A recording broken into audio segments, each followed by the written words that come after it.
Hello mga kalakwatsera! So, unang araw nga namin dito sa Singapore. Around 10 a.m. ay naglakad-lakad na kami para maghanap kami ng coffee shop. At dito nga sa location na to, ito yung mga nadadaanan namin. Marami kaming nadaanan na mga karinderya or mga local foods nila dito. At mostly nga sa mga nadaanan naming food ay mga maaanghang yung mga tinitinda nilang food. At yung iba naman ay parang mga Indian foods, yung may mga curry at may mga spices na di ko maintindihan, yung may mga amoy na pagkain.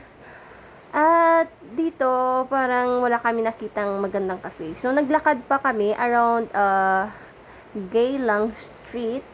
So, dito lang din kami nag-ikot. At nakita nga namin itong Geylang City Coffee Shop.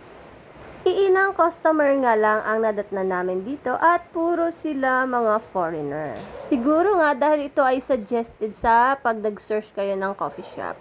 At ito nga yung in-order namin. Ang sarap nga ng kape nila, matapang, pwede kang ipaglaban, char. At umorder na din kami nitong, yung egg, then parang, ano ba natawag dito? Yung toasted bread, at di ko alam kung anong nilagay nila. Then, I ordered also, brownies.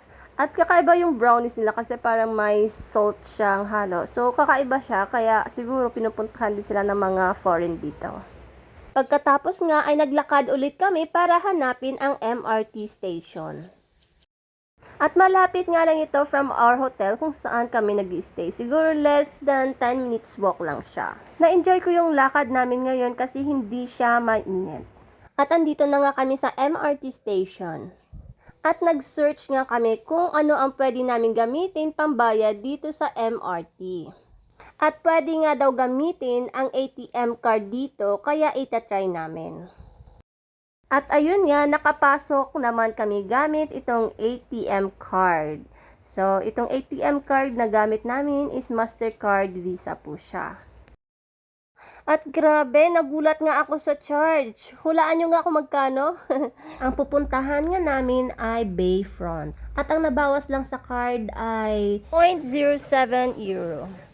At ang MRT nga dito ay dumadating siya every 4 to 6 minutes.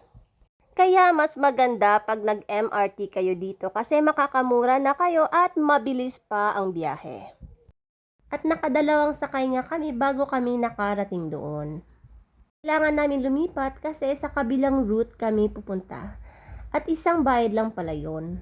Nasa 10 to 15 minutes lang siguro yung biyahe namin at nakarating na kami ng Bayfront. At dito nga, hindi naman kayo mawawala. As long as marunong kayong magbasa. Ayan, kung makikita nyo, may mga direction naman yan kung saan kayo pupunta. At dahil nga ang pupuntahan namin ay ang Marina Bay Sands. So, dito lang siya. So, pag exit nyo dito, nandito na agad yung Marina Bay Sands. Tara, samahan nyo ako mag-ikot at para makita nyo din kung anong meron sa loob ng Marina Bay Sands.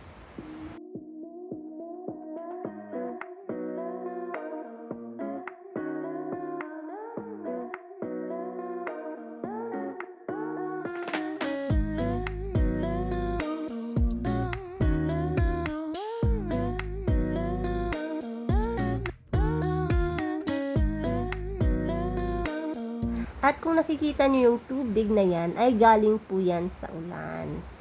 Ang lakas ng ulan dito, grabe. Kaya medyo matagalan kami dito. Siguro magstay pa kami ng 2 to 3 hours. Kasi ang lakas, hindi kami makaka-enjoy sa labas. Ang cute nga, kasi may bangka sa loob ng mall. So, ayan nga po siya. Ang bangka na yan ay iikot lang po dyan at babalik na din po sila. At may bayad yung bangka na yan kung gusto nyong sumakay.